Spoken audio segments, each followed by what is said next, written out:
ඊළඟට ඇදි තන්තුවක ගබඩා වන ශක්තිය අපි හෙව්වේ භාගයයි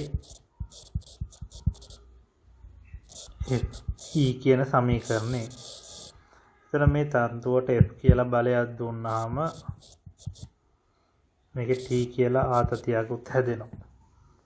එතකොට මේ Fට දාන්නේ එක්ක T එක්ක F මේ දෙක සමානයි. බලයේ පාඩමේ මතක ඇති. ඊළඟට මේ තන්තුවට අපි සමීකරණයක් ගත්තා F සමානයි KE. K කියන්නේ බල නියතය. නැත්නම් දුනු නියතය. ඒතර අපිට පුළුවන් මෙයා 1 කියලා අරන් මෙයා 2 කියලා අරන් මේ F මෙතෙන්ට ආදේශ කරන්න. එතකොට එනවා E සමානයි භාගයයි F වෙනුවට දානවා KE. තව E එකක් මෙතන තියෙනවා. එන ඔක්කොම එනවා E සමානයි භාගයයි KE වර්ග කියලා. එහෙනම් මේ සමීකරණයනොත් දුනු නියතයයි විතතියයි දීලා තියෙනවා නම් අපිට ශක්තිය හොයන්න පුළුවන්. එකත් ලියා ගන්න. ඊළඟට අපි ප්‍රස්ථාරයක් ඇඳ ප්‍රත්‍යබල වික්‍රියා සටහන එක මතක ඇති. මේ පැත්තට වික්‍රියාව E බෙදීම L මේ පැත්තට ප්‍රත්‍යබලය බෙදීම A. මේ ප්‍රස්ථාරය ආවා මූල ලක්ෂ්‍ය හරහා යන සරල රේඛාවක්. සමානුපාතික සීමාව දක්වා විතරයි යන්නේ. ඒතර සමානුපාතික සීමාව ඇතුළේදී හුක් නියමයේ සත්‍ය වෙනවා කියලාත් ඕගොල්ලෝ දැන් දන්නවා. ඊළඟට මේකේ අම්මාපාංකයේ හෙව්වේ සමීකරණයෙන් එහෙම නැත්නම් අනුක්‍රමණයෙන්. F බෙදීම A කියන්නේ මේ උස මේ ටික එතකොට E බෙදීම L වෙනවා මේ දිග. එහෙනම් අපිට ලියුව හැකි tan alpha. tan alpha සමානයි සම්මුඛ පාදයේ බෙදීම බද්ධ පාදයේ ත්‍රිකෝණමිතිය F බෙදීම A E බෙදීම L. එහෙනම් මේක හරස් ගුණ කරොත් tan alpha කියන්නේ අනුක්‍රමණය m E බෙදීම L සමානයි F බෙදීම A. එහෙනම් මේ ප්‍රස්ථාරයේ අනුක්‍රමණය තමයි හුක් නියමයෙන් කියවෙන්නේ. එහෙනම් m ට තමයි අපි y අකුර දාන්නේ අම්මාපාංකය. m ට දානවා y ඒක දාලා මෙහෙම ලියනවා. y E බෙදීම L සමානයි F බෙදීම A. මේක තමයි හුක් නියමයෙන් අපි සමීකරණේ මුලින් කිව්වේ. එහෙනම් මේ ප්‍රස්ථාරයේ අනුක්‍රමණය තමයි මේ හොයලා තියෙන්නේ. ඊළඟට අපිට පුළුවන් මේ ප්‍රස්ථාරයේ වටවන වර්ගඵලය. මෙන්න මේ වර්ගඵලයට සමීකරණයක් ලියන්න. එතකොට මේ වර්ගඵලය ගත්තත් හරි මේ වර්ගඵලය ගත්තත් හරි දෙකම එකයි උගන්ට තියෙනවා ඍජු කෝණාශ්‍රයක් කර්ණයේ වෙන් කරොත් ඒ වර්ගඵල දෙක සමානයි. ඒ නිසා x අක්ෂයෙන් වටවන වර්ගඵලය හෝ y අක්ෂයෙන් වටවන වර්ගඵලය හොයන්න පුළුවන්. එහෙනම් වර්ගඵලය ලිව්වොත් ආධාරක පාදයේ E බෙදීම L ලම්බ උස F බෙදීම A බෙදීම 2යි ත්‍රිකෝණයේ වර්ගඵලය. එහෙනම් මෙතනින් එනවා E ඒත් එන්නේ මේ වෙලාවේදී ගබඩා වෙලා තියෙන විභව ශක්තිය. හැබැයි මෙතන දෙන්නේ ඒකක පරිමාවක ගබඩා වී ඇති විභව ශක්තිය තමයි එන්නේ. මුළු තන්තුවේම විභව ශක්තිය එන්නේ නැහැ. එහෙනම් මේ සමීකරණයෙන් මතක තියාගන්න ඒකක පරිමාවක ගබඩා වූ විභව ශක්තිය.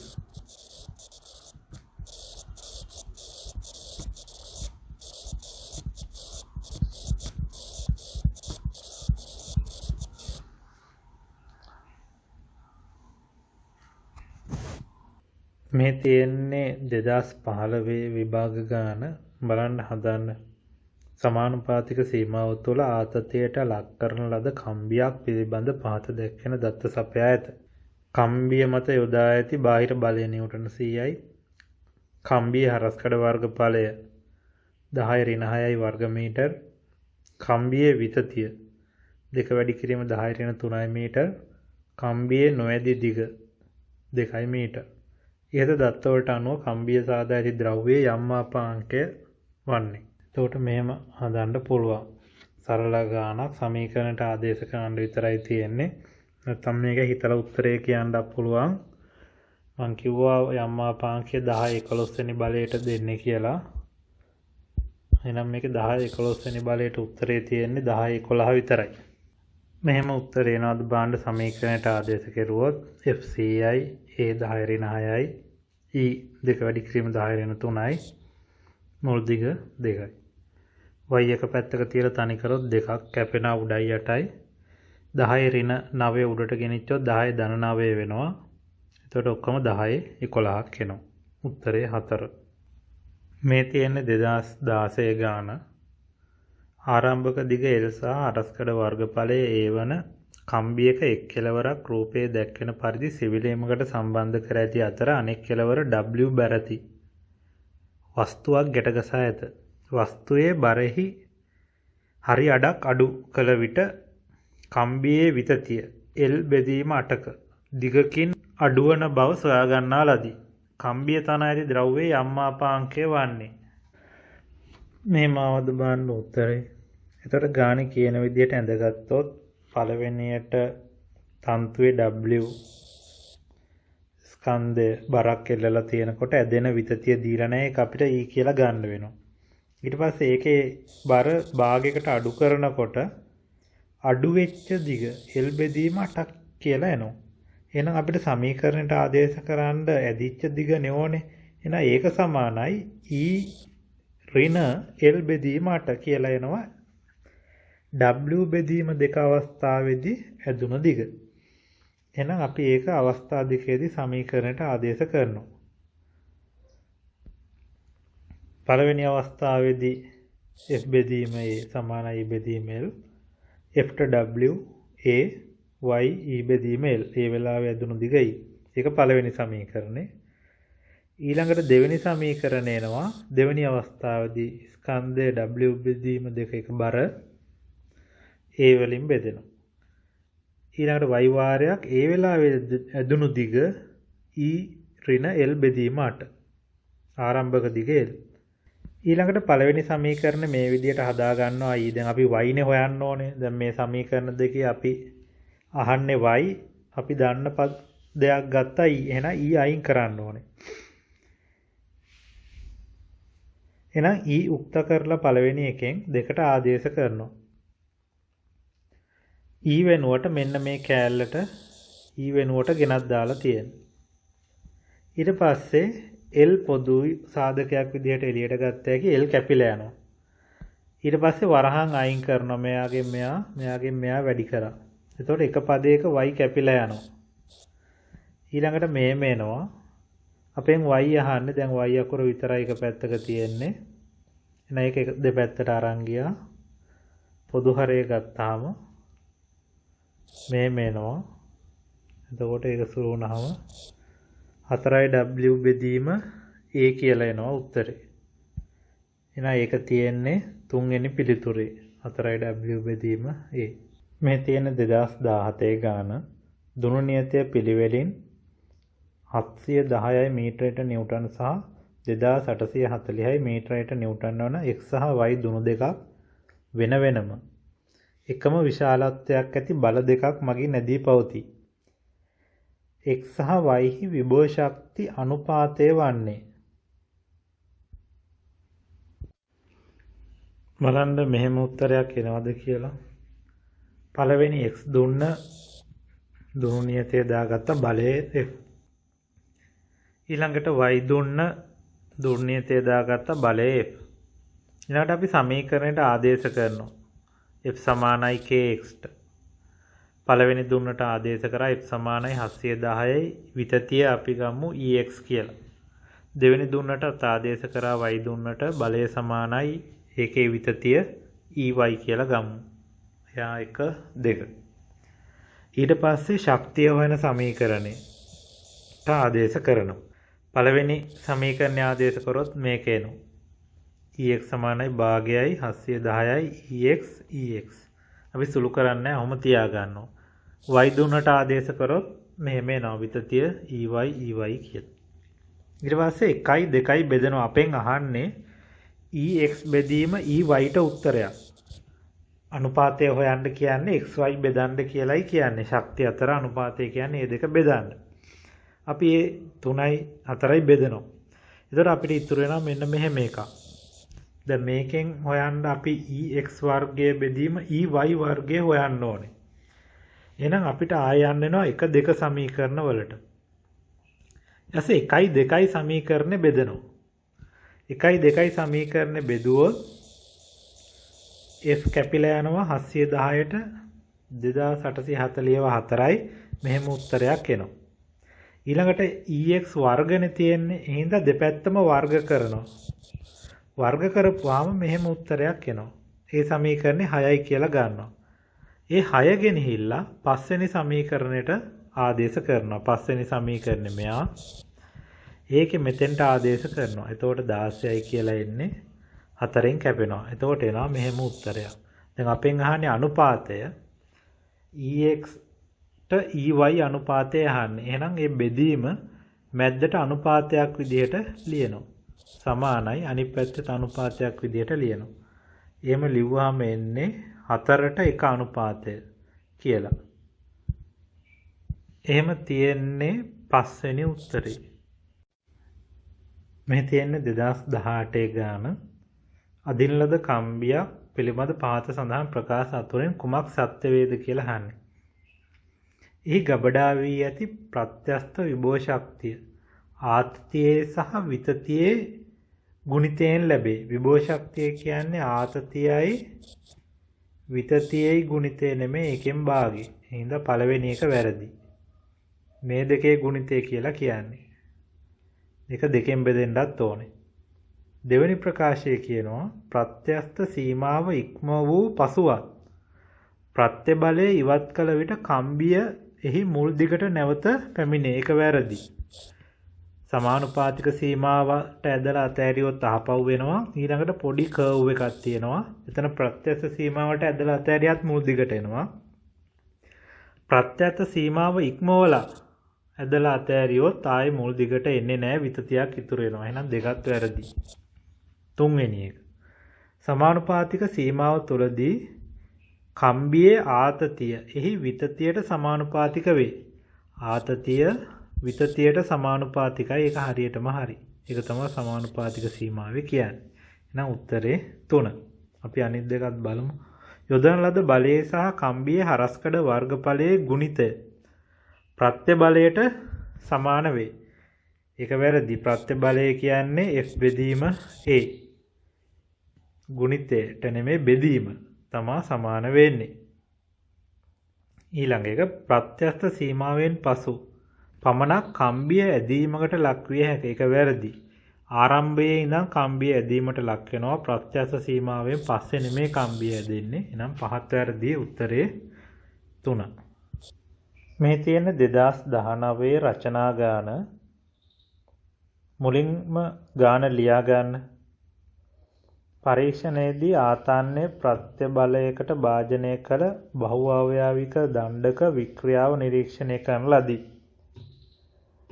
වික්‍රියාවට එදිරිව බහුඅවයවික දණ්ඩේ ආතන්නේ ප්‍රත්‍ය බලයේ විචලනය පෙන්වන ප්‍රස්ථාරයක දල සටහනක් අඳින්න.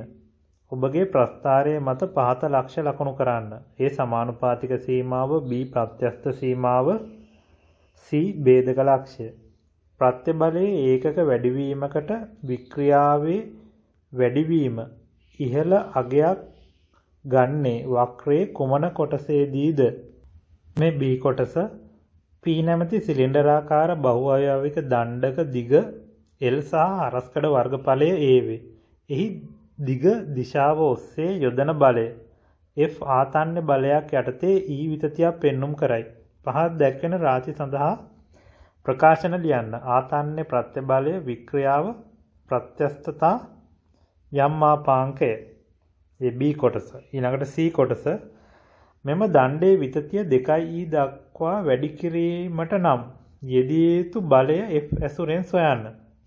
මේ තියෙන D කොටස ඉහත සඳහන් කළ බහුඅවයවික ද්‍රව්‍යයෙන්ම තැනු P1 සහ P2 නැමැති දඬු දෙකක මිනුම් P දණ්ඩේ මිනුම් සමග සසඳමින් පහත වගුවේ දක්වා ඇත. මෙම එක් දණ්ඩ මත E විතතියක් ඇති කිරීමට අවශ්‍ය වන බල පිළිවෙලින් F1 හා F2 වේ. වගුව දීලා තියෙනවා P දණ්ඩ, P1 දණ්ඩ, P2 දණ්ඩ. දිග දීලා තියෙනවා L1, L 2යි L. හරස්කඩ වර්ගඵලය A 2යි A විතතිය E යෙදිය යුතු බලය F1 F2. පළවෙනි කොටස අහනවා F1 අගය F ඇසුරෙන් සොයන්න. දෙවෙනි එක අහනවා F2 අගය F ඇසුරෙන් සොයන්න. මේ තියෙන E කොටස සිලින්ඩරාකාර බහුඅවයක දණ්ඩ ආරම්භක දිග මීටර් 30ක්ද එහි හරස්කඩ අරය සෙන්ටිමීටර් 1ක්ද වේ. දණ්ඩ සිරස්ව එල්ලා එහි නිදහස් කෙළවරට කිලෝග්‍රෑම් 2 ස්කන්ධයක් එල්ලා ඇති විට දණ්ඩේ සමානුපාතික සීමාව තුළ පවතින 4 මිලිමීටර් විතතියක් පෙන්නුම් කරයි. ගුරුත්ව ත්වරණයේ 10යි. ලෙසද ෆයිහි අගය 3 ලෙසද උපකල්පනය කරමින් පහත දැක්වෙන දෑ ගණනය කරන්න. පළවෙනි එක ආරම්භක දිග L මීටර් වලින් 2 හරස්කඩ වර්ගඵලය A වර්ග මීටර් වලින් 3 එල්ලා ඇති ස්කන්ධය නිසා ඇතිවන බලය F නිව්ටන් වලින් විතතිය මීටර් වලින් 5 බහුඅවයවික ද්‍රව්‍ය ප්‍රත්‍යස්ථා යම්මාපාංකයේ y 6 දණ්ඩේ විතතිය හේතුවෙන් ගබඩා වූ ප්‍රත්‍යස්ථ විභව ශක්තිය E ජූල් වලින්. බලන්න හදන්න. අපි බලමු ලකුණු දීලා තියෙන විදිය. මේ තියෙන්නේ මාකින් එක.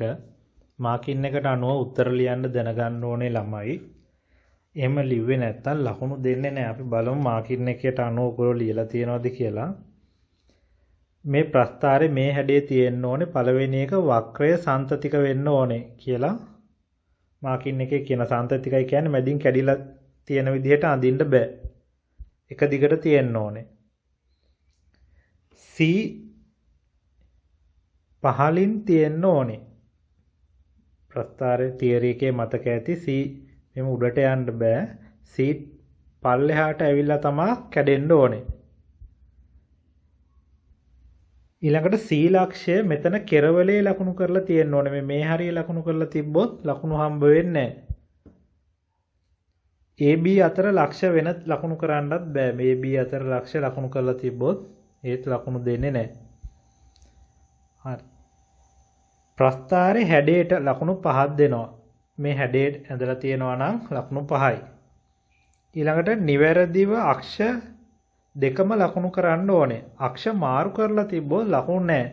වික්‍රියාවට එදිරිව කියලායි කියන්නේ. ඒක තියරි එකේ පැහැදිලි වෙන්න ඇති. එදිරිව කිව්වොත් ඒක x අක්ෂයට ගන්න ඕනේ. ඊළඟට ABC ලකුණු කරනවට සමානුපාතික සීමාව A ලකුණු කරනවට ලකුණු 5යි. B ප්‍රත්‍යස්ථ සීමාව B ලකුණු කරනවට 5යි. ભેදක ලක්ෂය ලකුණු කරනවට ලකුණු 5යි. ભેදක ප්‍රත්‍ය බලය කියලා තිබ්බොත් වැරදි කියලා කියනවා. ඊළඟට අහනවා තුන්වෙනි කොටසේ ප්‍රත්‍ය බලයේ ඒකක වැඩිවීමකට වික්‍රියාවේ වැඩිවීම ඉහළ අගයක් පෙන්වන්නේ වක්‍රයේ කුමන කොටසෙද කියලා අහනවා.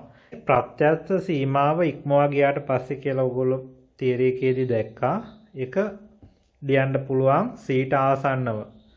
නැත්තම් ભેදක ප්‍රත්‍ය බලයට ආසන්නව. නැත්තම් අධික භාරයෙහි ප්‍රත්‍ය බලයෙහි. නැත්තම් BC කොටස තුල කියලා ලිව්වනම් හරි BC කොටසේදී තමයි විශාල ප්‍රත්‍ය බලයක් එන්නේ. එහෙම ලියලා තිබ්බොත් ලකුණු 10ක් හම්බ වෙනවා. ඊළඟට B කොටසේ අහනවා ආත්තාන්‍ය ප්‍රත්‍ය බලය සමීකරණ F බෙදීම A කියලා ලියනවට ලකුණු 5යි.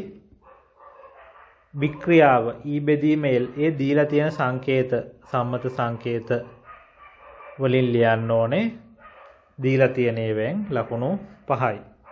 ඊළඟට යම් මාපාංකයට ප්‍රකාශයක් ලියන්න කියනවා. ඒතර සමීකරණ ලිව්වොත් වැරදි. යම් මාපාංකය සඳහා කිව්වොත් ඒක උක්ත කරලා තියෙන්න ඕනේ. එහෙම ලියලා නැත්තම් වැරදි. එහෙනම් y සමානයි කියලා අරගන්න ඕනේ. මේ දෙකෙන් එකක් තිබ්බොත් ලකුණු 5ක් මාකින් එකේ වෙනස් කරලා තියෙනවා. ඊළඟට C කොටසේ අහනවා මෙම දණ්ඩේ විතතිය 2e දක්වා වැඩි කිරීමට නම් යෙදිය යුතු බලය. එහෙනම් ගාන පළවෙනි කොටසට ආදේශ කරා දෙවෙනි එකට ආදේශ කරා ඒ දෙක බෙදපුවාම මේ උත්තරේ එනවා. එතකොට මේ සමීකරණය ලියනවට ලකුණු 5යි f dash සමානයි 2f කියලා ගන්නවට ලකුණු 5ක් හම්බ වෙනවා. කෙනෙකුට මේක හිතලා කරන්න පුළුවන් 2e දක්වා වැඩි කරන්න බලය දෙගුණයක් කරන්න ඕනේ. මේක විතරක් ලියලා තියෙනවා නම් ඒත් ලකුණු 10ම දෙන්න කියලා කරලා තියෙනවා. ඊළඟට D කොටස අහනවා වගුවක් දීලා f1 යගේ f ඇසුරෙන් ලියන්න කියනවා. f2 ඇසුරෙනුත් f2 යගේ f ඇසුරෙන් ලියන්න කියනවා. එතකොට ඒකෙන් එනවා f1 සමානයි 2f කියලා. ඊළඟට f2 සඳහා ප්‍රකාශනයක් ලියන්න කියලා තියෙනවා. ඒක ආදේශ කරපුවාම f බෙදීම 2යි කියලා එනවා. එතකොටත් සමීකරණයටයි උත්තරයටයි ලකුණු 5 දෙන්න කියලා කියනවා. උත්තරේ විතරක් තියෙනවා නම් ලකුණු 10ම දෙන්න කියලා කියනවා. ඊළඟට E කොටසේ දත්ත දීලා ආරම්භක දිග අහනවා. ආරම්භක දිග සෙන්ටිමීටර් තියෙන්නේ. ඒක නිකන් මීටර වලින්ට හරවන්න විතරයි තියෙන්නේ. ඒකක නැත්තම් ලකුණු දෙන්න කියලා කියනවා. ඒකක නැත්තම් ලකුණු 5ක් දෙන්න කියනවා. මොකද ඒකක වලින් තියන්න කියලා ඒගොල්ලෝ ගානේ ඒකක දීලා තියෙනවා. ඒ නිසා අපි ගානේදී උත්තරේට මීටර් කියලා දැම්මත් නැතත් ලකුණු දෙන්න කියලා කියනවා. ඊළඟට හරස්කඩ වර්ගඵලයට ආදේශ කළ ෆයි 3යි කියලා ගන්න කියලා කියනවා. ආරය දීලා තියෙනවා. එහෙනම් ඒකට ආදේශ කරලා උත්තරේ මෙහෙම තිබ්බොත් ලකුණු 10ක් හම්බ වෙනවා. ඒකක නැතත් මොකද ඒකක දීලා තියෙනවා වර්ග මීටර් කියලා ගානේ. ඊළඟට බලය නිව්ටන් වලින් හොයන්න කියලා කියනවා. උත්තරේ නිව්ටන් 20යි කියලා තියෙනවා නම් දෙන්න කියලා කියනවා. ඊළඟට විතතිය හොයන්න කියලා කියනවා. විතතිය 4 මිලිමීටර් හොයන්න දෙයක් නැහැ. ඒක ගානේ දීලා තියෙනවා. අපිට හදන්න විතරයි තියෙන්නේ. ඒකක පරිවර්තනයක් තියෙන්නේ. ලකුණු 5යි. ඊළඟට සමීකරණයට ආදේශ කරලා පුහාම ආදේශයට ලකුණු 10ක් දෙන්න කියලා කියනවා. හැබැයි කලින් කෙනෙක් මේ උත්තර හොයද්දි වැරදුනා නම් 1 2 3 4 ආදේශ කරද්දි වරදිනවා. හැබැයි මේ වැරදි උත්තර මෙතෙන්ට ආදේශ කරලා නම් ඒත් ලකුණු 10 දෙන්න කියලා මාකින් එකේ කියනවා. හැබැයි උත්තරේට ලකුණු හම්බෙන්නේ නැහැ. එහෙම වැරදි ඒවා ආදේශ කරොත් මොකද උත්තරේ වැරදි. හරි උත්තරේ තියෙනවා නම් 5 වැඩි කිරීම 10යි ලකුණු 9 ධන එක විදියට හම්බෙන්නේ. එක ලකුණක් හම්බ වෙන්නේ වර්ග මීටරයට නිව්ටන් කියන එකට. ඉලක්කම විතරක් තිබ්බොත් 5 වැඩි කිරීම 10යි ලකුණු 9යි හම්බ වෙන්නේ. ඒකකේ තිබ්බොත් ඒකකයට එක ලකුණක් හම්බ වෙනවා. ඊළඟට අන්තිම කොටස යනවා විභව ශක්තිය. සමීකරණේ භාගයයි f ඒකට f හොයාගත්තා. ආදේශ කරන්න තියෙන එතකොට එනවා 0.04 ජූල්. ඒකක නැතත් දෙන්න කියනවා ලකුණු. ආදේශයට ලකුණු 10යි උත්තරයට ලකුණු 10යි. ඊළඟට අපිට මේ පාඩමේ තියෙනවා එක ප්‍රැක්ටිකල් එකක්.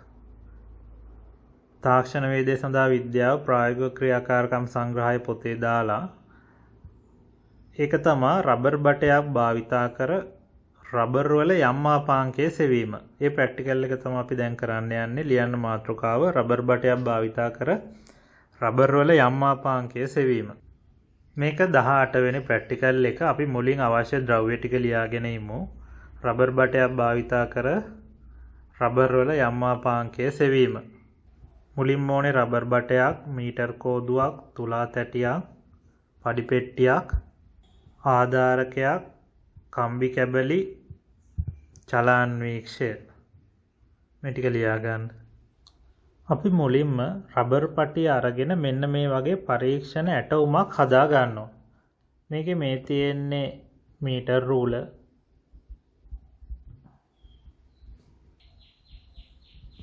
මේ තියෙන්නේ යම් මාපාංකය හොයන රබර් පටිය.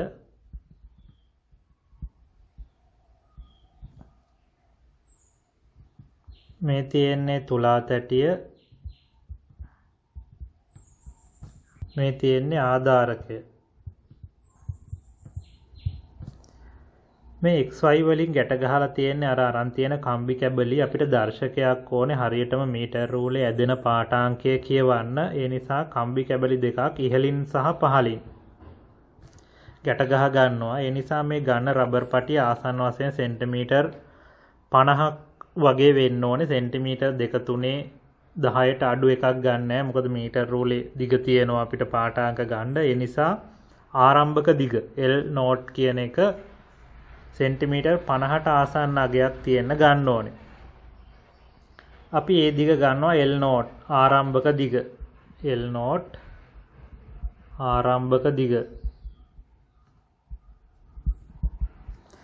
ඊළඟට මේ මීටර රූල සහ එල්ලන රබර් පටිය සම්බන්ධ කරන මෙන්න මේ ආධාරක දෙක එකම ආධාරකයේ සම්බන්ධ කරන්න ඕනේ. මීටර රූල වෙනම ආධාරකයක සම්බන්ධ කරන්නේ නැහැ. ඒකට හේතුව මේ M ස්කන්ධය වැඩි කරනකොට අපි පඩිපෙට්ටියක් ගත්තා. ඒකෙන් ස්කන්ධය වැඩි කරලා රබර් පටිය දිග වැඩි කරනකොට ඒ බලය යන්නේ මේ ආධාරකයේ දිගේ. ආධාරකයේ දිගත් අඩු වෙනවා. ඒ නිසා ඒක පාඨාංකයට එන නිසා දෙකම එක ආධාරකයේ ගැට ගැහුවම මීටර රූලත් එක්ක අර ආධාරකයේ සංකෝචනය වීමෙන් නැතිවන දෝෂය මගවා හරවා ගන්න තමයි මේ දෙකම එකම ආධාරකයේ ගැට ගහන්නේ සම්බන්ධ කරන්නේ. එහෙම සම්බන්ධ කරලා අපි මේ තුලා තැටියට දාන ස්කන්ධය වැඩි කර අපි මනිනවා විතතිය.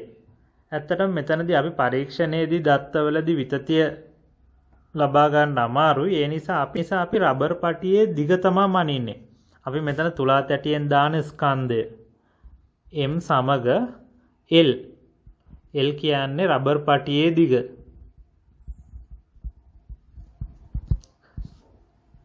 වගුවකට දත්ත ටික ගන්නවා. මුලින්ම ආරම්භයේදී M බිඳුවයි. මේක ග්‍රෑම් වලින් අපි ගත්තොත් දිග මනින්නේ සෙන්ටිමීටර් වලින්. ආරම්භයේදී දිග L නෝට් XY අතර දිග. ඊළඟට අපි ස්කන්ධ වැඩි කර M1 ආසන්න වශයෙන් අපි ග්‍රෑම් 20ක් කියලා ගමු. උදාහරණයක් ග්‍රෑම් 20ක් ගන්න. අපි L නෝට් ගත්තොත් සෙන්ටිමීටර් 50ක්. අපි ඊළඟට මනින්නේ E නෙමේ මුළු දිගම තමයි මනින්නේ XY අතර මුළු දිග. එතකොට අපිට ආසන්න වශයෙන් අපි L1 කියලා ගමු. ඒක සෙන්ටිමීටර් අපි හිතමු 51ක් ආවා කියලා. එහෙනම් අපි E කොහොමද හොයන්නේ? 51න් 50 අඩු කරනවා. එහෙනම් අපේ විතතිය E කියන එක සමාන වෙනවා L ඍණ L නෝට්. අපි එහෙමයි E හොයන්නේ. අපි පරීක්ෂණය කරන ගමන් E හොයන්නේ අපි දත්ත ගන්නේ ස්කන්ධය වැඩි කර දිග මනිනවා. ඊළඟට M2 ස්කන්ධය වැඩි කරනවා. එතකොට දිග L2 වෙනවා. ඊළඟට ස්කන්ධය M3 ආයෙ වැඩි කරනවා. එතකොට L3 වෙනවා. එහෙම මැනගෙන යනවා. අපි මෙතනදී ලොකු ස්කන්ධ දාන්නෙත් නෑ. මොකද රබර් පටියේ දිග මීටර 1ට වඩා වැඩි වුණොත් අපිට මනින්න බෑ. ඒ නිසා රබර් පටියේ හරස්කඩ වර්ගඵලය වෙනස් වෙන්නේ නැති වෙන විදිහට තමා ස්කන්ධය උදාන්නේ. ඔයගොල්ලන්ට තේරෙනවා රබර් පටියක් ගොඩක් අදිනකොට හරස්කඩ වර්ගඵලය අඩු වෙනවා. එහෙම අඩු වෙන්නේ නැති වෙන්න පොඩි ස්කන්ධ දාලා සෙන්ටිමීටර් 50 ඉඳලා සෙන්ටිමීටර් 70 වගේ පරාසයකට L මනිනවා. ඒක තමයි අපි කරන ප්‍රැක්ටිකල් එක. ඊළඟට තමයි ගණනය කිරීම සිද්ධ කරන්නේ. මේ ටික ලියා ගන්න. මම කියපු ටිකත් ලියා ගන්න ඕනේ. හරි. දැන් අපි පරීක්ෂණය කරලා හොයාගත්ත මෙන්න මේ දත්ත ටික. ස්කන්ධය M වැඩි කරගෙන යනවා. L මැනගෙන යනවා. රබර් පටියේ දිග. එහෙම මැනගෙන ගිහිල්ලා අපිට පුළුවන් ඕනනම් මේකෙන් රබර් පටියට යෙදූ බලය සහ ඇති වූ විතතියත් හොයාගන්න. වගුවක් හදන්න පුළුවන් mg බලය සහ විතතිය එන්නේ L ඍණ L නෝට්. අපිට පුළුවන් එහෙම හොයලා බලය F1 F2 F3 සහ E1 E2 E3 කියලා වගුවක් නැවත හදාගෙන රබර් නලයේ හරස්කඩ වර්ගඵලයෙන් බෙදලා සහ මුල් දිගෙන් බෙදලා අපිට ප්‍රත්‍යබල වික්‍රියා සටහනකුත් හැදිය හැකියි. ඊළඟට වගුවක් හදන්න ඕනේ F බෙදීම A. F බෙදීම A E බෙදීම L. වගුවකුත් හදාගෙන යනවා ප්‍රත්‍යබලය බෙදීම වික්‍රියාව. එක අවස්ථාවලට හදන්න පුළුවන්. එහෙම ඇඳලා ප්‍රස්ථාරය අපිට අඳින්න පුළුවන් ප්‍රත්‍යබල වික්‍රියා සටහන. E බෙදීම L මේ පැත්තට F බෙදීම A. අපි තියරි එකේ කෙරුවා වගේ. එහෙම කරලා ප්‍රස්ථාරය ඇඳලා අපිට යම් මාපාංකය හොයන්න පුළුවන්. හැබැයි අපි මෙතනදී එහෙම කරන්නේ නැහැ. ඕනනම් මෙහෙම කරන්න පුළුවන්. අපි කරන්නේ ගත්තු දත්ත වලින්ම මේ විදිහට කරන්නේ නැහැ. ගත්තු දත්තම භාවිතා කරලා ඒ කියන්නේ M සහ L භාවිතා කරලම යම් මාපාංකය හොයනවා මේ විදිහට. එහෙනම් ඔයගොල්ලෝ මෙතන දන්නවා E කියලා කියන්නේ L ඍණ L නෝට් ඇති වෙච්ච බලය F සමානයි mg. අපි මේක හුක් නියමයේ සමීකරණයට ආදේශ කරමු. එතකොට සමීකරණය එන්නේ F බෙදීම A සමානයි yr E බෙදීම L කියලා එන්නේ. එහෙනම් F කියන්නේ mg හරස්කඩ වර්ගඵලය A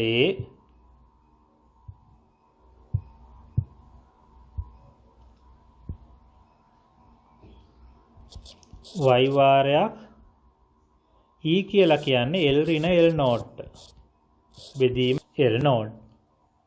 ඊළඟට මම හරස් ගුණ කරනවා mg L නෝට් බෙදීම A y සමානයි L ඍණ L නෝට්. ඊළඟට මම මේක මෙහෙම ලියනවා g L නෝට් m බෙදීම A y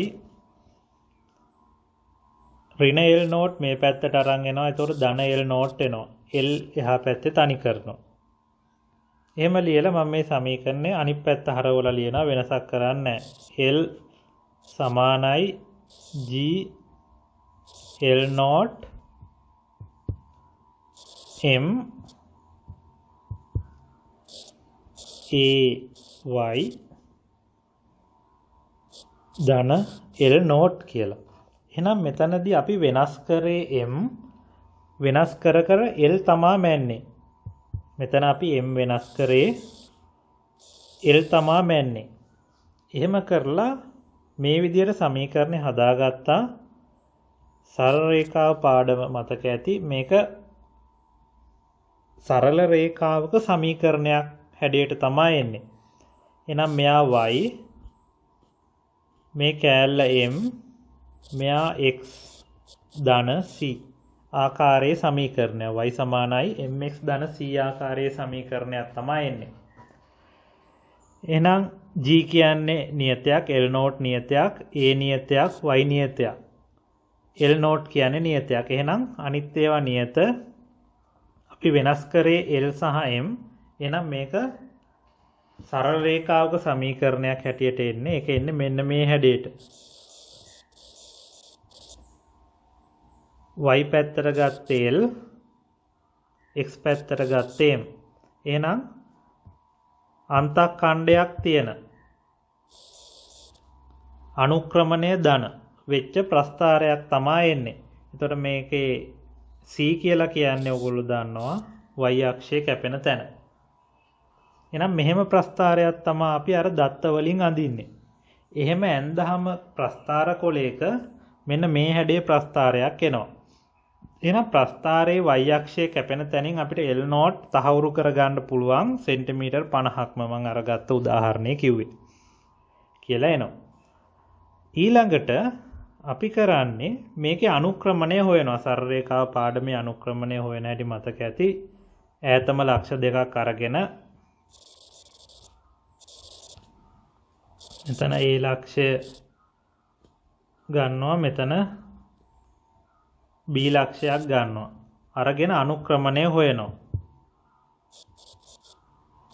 අනුක්‍රමණය කියන්නේ tan alpha y ඛණ්ඩාංකයේ බෙදීම x ඛණ්ඩාංකය. හොයලා අනුක්‍රමණය ගන්නවා. ඒ අනුක්‍රමණය සමානයි මේ ප්‍රස්ථාරේ මෙන්න මේ අනුක්‍රමණයට. ප්‍රස්ථාරයේ අනුක්‍රමණය අපි ගමු කැපිටල් M කියලා. අනුක්‍රමණය අපි සාමාන්‍යයෙන් ගන්න M අකුර. මම කැපිටල් M ගන්නවා අනුක්‍රමණය. වරහන් ඇතුළේ ලියනවා අනුක්‍රමණය. සමානයි y ඛණ්ඩාංකයේ බෙදීම x ඛණ්ඩාංකය. ඒක හොයන්න අපි මේක ප්‍රස්ථාර කොලයක අඳින්න ඕනේ. දැන් මෙතන ප්‍රස්ථාර කොලයක ඇඳෙන්නේ නැති නිසා මම අනුක්‍රමණයට අකුරක් ගත්තා. ඒ අනුක්‍රමණය සමානයි GL නෝඩ් බෙදීම AYට. තියරි එකෙන් එන සමීකරණයේ එන mට සමානයි. එතකොට පටල ගන්න එපා මේ තියෙන්නේ අනුක්‍රමණය. මෙතන m කියන්නේ අපි ගත්තු ස්කන්ධය. ඒක පටල ගන්න එපා. සාමාන්‍යයෙන් අනුක්‍රමයට m දාන්න නිසා තමයි මම එහෙම m අකුර ගත්තේ. ස්කන්ධයටත් m දාන්නේ. පටල ගන්න එපා. එහෙම ගත්තට පස්සේ අපි ප්‍රස්ථාරයෙන් m හොයාගත්තානේ. එහෙනම් අපි m දන්නවා. m දන්නා ගියා. ඉලක්කමක් එන්නේ G10යි L නෝටුත් දන්නවා. හරස්කඩ වර්ගඵලයක් හොයාගන්න පුළුවන් රබර් බටේ. ඒකත් නියතයක්. එහෙනම් අපිට මේකෙන් y හොයන්න පුළුවන්. එහෙනම් මම y මේ පැත්තට ගන්නවා. GL නෝඩ් බෙදීම AM. M කියන්නේ අනුක්‍රමණය. එහෙනම් මේ පද ටික අපි දන්න නිසා අපිට රබර් බටේ යම් මාපාංකය හොයන්න පුළුවන්. එහෙනම් මේ ක්‍රමයට තමයි ප්‍රායෝගිකව රබර් බටයක හෝ කම්බියක යම් මාපාංකය හොයන්නේ. මේ විදිහටම ඔප්පු කරන විදිය මතක තියාගන්න ඕනේ. මේ ටික ලියා ගන්න. මම කියපු ටිකත් ලියා ගන්න. ඊළඟට අපිට පුළුවන් අන්තක්ඛණ්ඩය C කියලා කියන්නේ කෙලින්ම L නෝට් ආරම්භක දිග.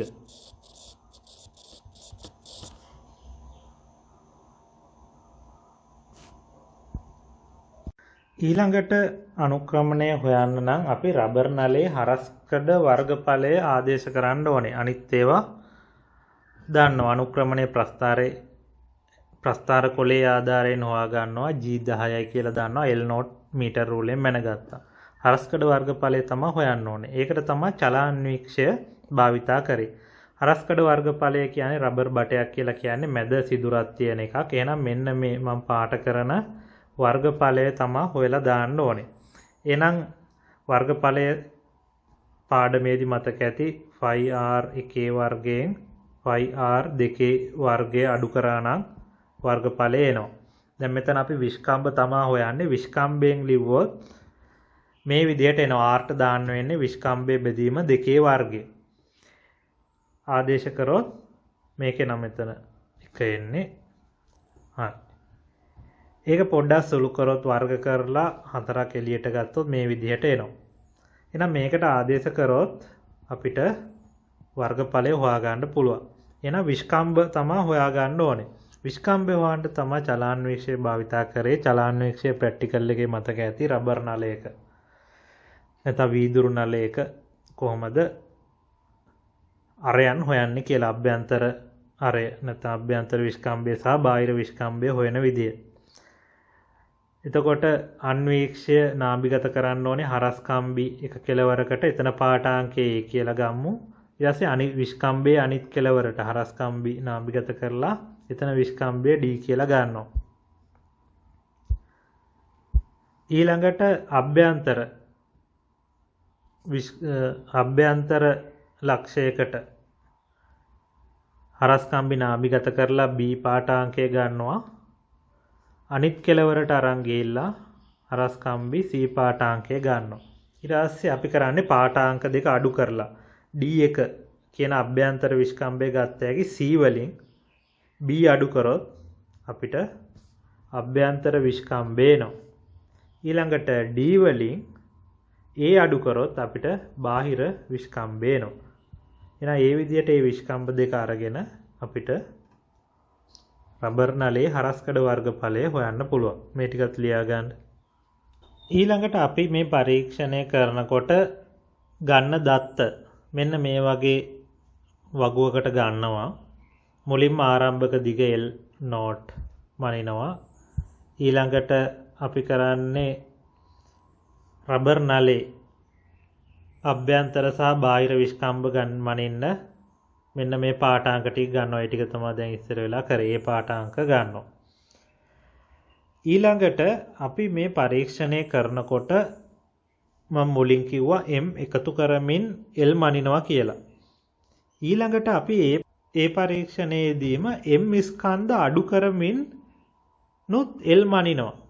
ඒක කරන්නේ අපි මේ පරීක්ෂණ කරනකොට අපි m ස්කන්ධ එකතු කර රබර් බටේ දිග වැඩි කරනකොට අපි දන්නේ ප්‍රත්‍යස්ත සීමාවත් පහු කරගෙන ගියාද කියලා. එහෙම ගියොත් රබර් බටේ ඇතුලේ බන්ධන කැඩිලා රබර් බටය ආයේ මුල් දිගට එන්නේ නැති අවස්ථාවටපත් වෙනවා. එතකොට ඕගොල්ලෝ දන්නවා සමානුපාතික සීමාව ඉක්මවා ගියොත් කොහොමත් හුක් නියමයේ දාන්න බෑ. ඒ නිසා සමානුපාතික සීමාව පැන්නද කියලා දැනගන්න අපි ස්කන්ධ අඩු කරමිනුත් E හොයනවා.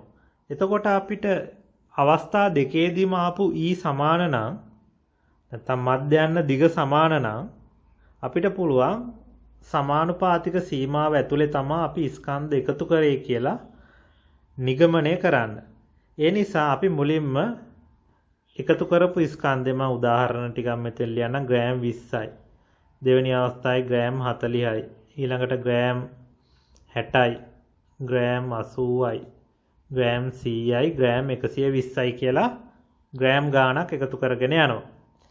ඊට පස්සේ පළවෙනි අවස්ථාවේදී දිග බර එකතු කරන අවස්ථාවේදී මිලිමීටර් වලින් මැන්නොත් අපි සෙන්ටිමීටර් 50යි කියලා ගත්තේ. මම මේක සෙන්ටිමීටර් වලින් සරලව ලියන්නම්. සෙන්ටිමීටර් 51යි, ඊළඟට 52යි, 53යි, 54යි, 55යි, 56යි කියලා ආවා කියලා හිතමු. පළවෙනියට ස්කන්ධ එකතු කරගෙන යන වෙලාවේදී. ඊළඟට අපි බර අයින් කරගෙනත් මේක අහපහු ලියාගෙන එන්න ඕනේ. බර අයින් කරනකොටත් මේකම ආවනම් අපි කරලා තියෙන පරීක්ෂණයේ සමානුපාතික සීමාව ඇතුලේ තමයි තියෙන්නේ. අපි ස්කන්ධ දැන් අයින් කර එනවා ග්‍රෑම් 20 20. එතකොට මෙයා 56යි, මෙයා 55යි සෙන්ටිමීටර්, මෙයා 54යි සෙන්ටිමීටර්, මෙයා 53යි සෙන්ටිමීටර්, 52යි 51යි කියලාම එනවනම් අපිට හිතන්න පුළුවන් මේ පරීක්ෂණයේ අපි සමානුපාතික සීමාවේ මෙන්න මේ සීමාව ඇතුලේ ලක්ෂ ටිකක් තමයි අපි ඔය ගත්තේ කියලා. බැරි වෙලා හරි සමානුපාතික සීමාව සහ ප්‍රත්‍යස්ත සීමාව ඉක්මවා ගිහිල්ලා නම් අපිට මේ ගත්තු අගයන් එන්නේ අර විතතියක් ඉතුරු වෙනවා. හැම එකටම 56 ඊළඟටත් 56 56 54 අන්තිමට 51 නෙමේ 53 වගේ ඉතුරු වෙනවා. එහෙම වුණොත් අපි තීරණ ගන්න ඕනේ ප්‍රත්‍යස්ත සීමාවත් ඉක්මවා ගිහින් තමයි තියෙන්නේ. එහෙනම් පරීක්ෂණයට අපි එකතු කරන ස්කන්ධ වෙනස් කරන්න ඕනේ. අපි දාලා තියෙන බර වැඩි. බටේ කැඩිලා ගිහිල්ලා. එහෙනම් අලුත් බටයක් අරගෙන නැවත පරීක්ෂණය පටන් ගන්න ඕනේ. එහෙම අරන් අපි හිතමු මේ දිග පොඩි වෙනසක් ආවා කියලා. ඒ නිසා මධ්‍යයන් දිග ගන්නවා. දැන් මෙතන මධ්‍යයන් දිග කියලා කියන්නේ 56 ධන 56 බෙදීම 2. පොඩි වෙනසක් වෙන්න පුළුවන් මිලිමීටර වලින් ගන්න නිසා 56.0 ඊළඟට 56.1 වගේ පොඩි වෙනසක් වෙන්න පුළුවන්. එතකොට අපිට මේ වගේ දෙක එකතු කරලා මධ්‍යයන් දිග ගන්න පුළුවන්. හැබැයි ආසන්න වශයෙන් එන්න ඕනේ. ලොකු වෙනසක් වෙන්න බෑ. අන්තිම පළවෙනි අවස්ථාවට එනකොටත් 51.0 වගේ වෙන්න ඕනේ. ලොකු වෙනසක් වෙලා නම් අන්තිම පඩිය ඉවත් කරනකොට මෙයා 54 නම් අපි පරීක්ෂණය කරලා තියෙන්නේ සමානුපාතික සීමාව පැනනට පස්සේ ප්‍රත්‍යස්ත සීමාවත් ඉක්මවා ගිහිල්ලා. ඒ නිසා පරීක්ෂණය ආයේ වෙන බටයක් අරන් කරන්න ඕනේ. අර බටෙන් කරන්න බෑ. මොකද බටේ ඇතුලේ බන්ධන කැඩලා තියෙන්නේ. ඒ නිසා ආසන්න වශයෙන් මෙයා 51.1 වගේ ආවට ගැටලුවක් නැහැ. එතකොට අපිට මධ්‍යයන් අගේ ගන්න පුළුවන් 51 ධන 51.1 එකතු කරලා දෙකෙන් බෙදලා. එහෙම තමයි L මනින්නේ ප්‍රස්ථාරය අඳින්න. මේ ටිකත් ලියා ගන්න. මේ තියෙන්නේ 2016 A level paper එකේ ව්‍යුහගත රචනා 4 වෙනි ගාන. අපි දැන් කරපු ප්‍රැක්ටිකල් එකෙන් තමයි දීලා තිබ්බේ. බලන්න මේක ලියාගෙන උත්තර ලියන්න. වීඩියෝ එක නවත්තලා ගාන ලියා ගන්න මුලින්. ලියලා උත්තර ලියන්න. මේ තියෙන ඊළඟ කොටස A සහ B කොටස මේ තියෙන ඉඩේම මේ තියෙන විභාග පේපර් එකමයි. මේ ඉඩ ඇති උත්තර ලියන්න. ඒ නිසා ව්‍යුහගත රචනාවලදී ලොකු උත්තර ලියන්නේ ඔය දීලා තියෙන ඉඩ ඇති ඒ ඉඩේ තමයි උත්තර ලියන්න ඕනේ. ඊළඟට B C D E කොටස් ලියා ගන්න. දැන් මෙතනත් එකයි ඉරයි තියෙන සමහර ඒවා ලියන්න. එතකොට රෝල දිගේ ලියාගෙන යන්න පුළුවන්. ලොකු පිළිතුරු භාවිතා කරන්න අවශ්‍ය නැහැ. ලොකු සුළු කිරීම අවශ්‍ය නැහැ. අවශ්‍ය පිළිතුර විතරයි ව්‍යුහගත ප්‍රශ්නේදී ලියන්න ඕනේ. ඊළඟට F කොටස ඊළඟට G කොටස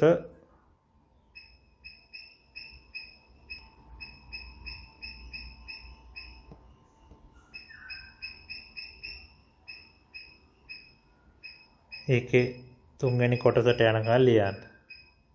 ඊළඟට H කොටස මෙතනින් ඉවරයි. බලන්න උත්තර ලියන්න.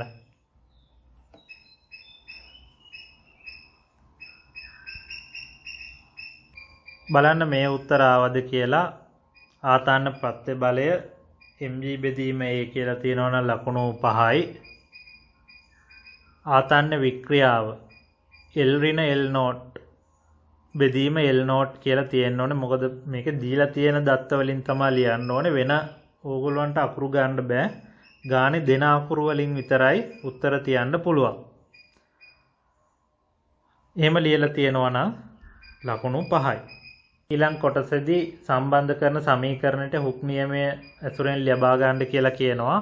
මේ දෙකෙන් එකක් භාවිතා කරන්න පුළුවන්. යම් මාපාංකයට කැමති අකුරක් ගන්න පුළුවන්. එහෙම ලියලා තියෙනවා නම් ලකුණු 5යි. අර සාමාන්‍ය සමීකරණ ලියලා තිබ්බොත් ලකුණු දෙන්න F බෙදීමේ සමානයි y වාරයක් E යට L. බෑ දීලා තියෙන සංකේත ගානේ දත්තවලට ඇතුළත් කරන්න ඕනේ. එහෙම තියෙනවා නම් ලකුණු 5යි. ඊළඟට C කොටස. අපි මිනුම් ගන්න මොනවටද කියලා අහනවා. ස්කන්ධය සහ රබර් බටේ නව දිග තමා මැන්නේ මිනුම් වලට. F සහ E කියලා තිබ්බොත් වැරදි. අපි පරීක්ෂණයක් මේ කරන්නේ. පරීක්ෂණයේ ගත්තු දත්ත විතරයි ලියන්න ඕනේ. ඊළඟට ප්‍රස්ථාරයක් අඳින්න මේක නැවත සකස් කරන්න කියලා කියනවා. ඔයගොල්ලන්ට මතක ඇති අපි ඒක හැදුවා. ඒක හදාන්න පේලි දෙක තුනක් ලියන්න ඕනේ. නමුත් ඒක කටු වැඩ කොලයක හදලා උත්තරේ විතරක් ලිව්වා නම් ඇති. මොකද මෙතන ඒක හදන්න ඉඩමදි. ව්‍යුහගතවලදී සුළු කිරීම බලාපොරොත්තු වෙන්නේ නැහැ. ඒක කටු වැඩ කොලයක හදලා උත්තරේ දැම්මා නම් ඇති. මේ විදිහටම තියෙන්න ඕනේ. වෙන විදිහකට තිබ්බොත් ලකුණු හම්බ වෙන්නේ නැහැ. මොකද ප්‍රස්ථාරයක් අඳින්න කියලායි කියන්නේ. ඒ නිසා අර උඩ තියෙන එක සුළු කරන්න ඕනේ මේ විදිහට එන්න. ඊළඟට අනුක්‍රමණයේ අන්තක්ඛණ්ඩයයි. අනුක්‍රමණය මේ විදිහට තියෙන්න ඕනේ. අන්තක්ඛණ්ඩයේ L නෝට් කියලා තියෙන්න ඕනේ. ඊළඟට දල සටහනක් අඳින්න කියනවා. y සමාන mx ධන c මේ විදිහට අඳලා තියෙන්න ඕනේ. නිවැරදි අක්ෂ සහිත ප්‍රස්ථාරයට අපි අක්ෂ හරියට ලකුණු කරන්න ඕනේ. මූල ලක්ෂය ලකුණු කරලා තියලා තියෙනවා. අපි M සහ L හරියට ලකුණු කරන්න ඕනේ. එම ලකුණු කරලා තිබ්බේ නැත්නම් ලකුණු 10ම හම්බ වෙන්නේ නැහැ. ප්‍රස්ථාරේ හරියට ඇඳලා තිබ්බා කියලා බෑ. M සහ L හරියට ලකුණු කරලා තියෙන්න ඕනේ. ඊළඟට G කොටසේට උත්තරේ අනුක්‍රමණය බලාගෙන අර ගත්තු සමීකරණයෙන් අනුක්‍රමණය ලිව්වේ. මේක තියරි එකමයි අහන්නේ. සාමාන්‍ය ප්‍රැක්ටිකල් එක තියරි එකම තමයි අහන්නේ. ඒකට ලකුණු 5යි. ඊළඟට අහනවා y හොයන්න නම් මොනවද ගන්න ඕනේ අමතර පාඨාංක කියලා. මෙතන රබර් බටේ අභ්‍යන්තර හා බාහිර විස්කම්භය ඕනේ. රබර් බටේ ආරම්භක දිග ඕනේ. අපි හරස්කඩ වර්ගඵලය කියලා ලිව්වොත් වැරදි. මොකද මෙතන අහන්නේ පිළිතුර යම් මාපාංකයේ ගණනය කරලා රබර් බටේ මැනගත යුතු මිනුම් මොනවාද කියලා අපි මනින මිනුම් මෙතන ප්‍රැක්ටිකල් එකක් කරන්නේ ප්‍රැක්ටිකල් එකේ අපිට හරස්කඩ වර්ගඵලය මනින්න උපකරණයක් නැහැ. අපි මනින්නේ අභ්‍යන්තර බාහිර විස්කම්බ තමා රබර් බටේ මනින මිනුම්. ඒක මතක ඇති පරීක්ෂණය කරද්දී. ඉතින් වර්ගඵලය කියලා ලිව්වොත් වැරදි. මේ විදිහට තියෙන්න ඕනේ. එකකට 5 ගානේ ලකුණු 10ක් හම්බ වෙනවා. ඊළඟට අහනවා මේ මිනුම් මනින්නේ මොකෙන්ද කියලා. අභ්‍යන්තර විස්කම්බය. ඔයගොල්ලෝ වගුවේ මේ මිනුම් තුන මතක ඇති. ප්‍රැක්ටිකල් එකේ අභ්‍යන්තර විස්කම්බය චලනාන්වීක්ෂයෙන් කුඩා මිනුම 0.1යි. බාහිර විස්කම්බය චලනාන්වීක්ෂය 0.1යි මිලිමීටර් ආරම්භක දිග නැත්නම් L නෝට් කියලා තිබ්බත් හරි මීටර් කෝදුව කුඩා මිනුම 1 මිලිමීටර්. එක මිනුම පාඩමේ දැනුමෙන් ලියන්න ඕනේ. ඊළඟට අහනවා H කොටසේ විභව ශක්තිය සඳහා ප්‍රකාශනයක් ලියා ප්‍රස්ථාරයේ දල සටහනක් අඳින්න කියලා. විභව ශක්තිය මතක ඇති බලය වැඩි කිරීම විතතිය. නැත්නම් භාගයයි Fe කියලා තිබ්බනම් ඒත් හරි. එතකොට අපි ප්‍රස්ථාරයේදී තියරි එකේදී මතක ඇති ප්‍රස්ථාරයේ මම කියලා දුන්නේ තියරි එකේදී මේ පැත්තට අපි E ගත්තේ මේ පැත්තට අපි F ගත්තේ නැත්නම් mg.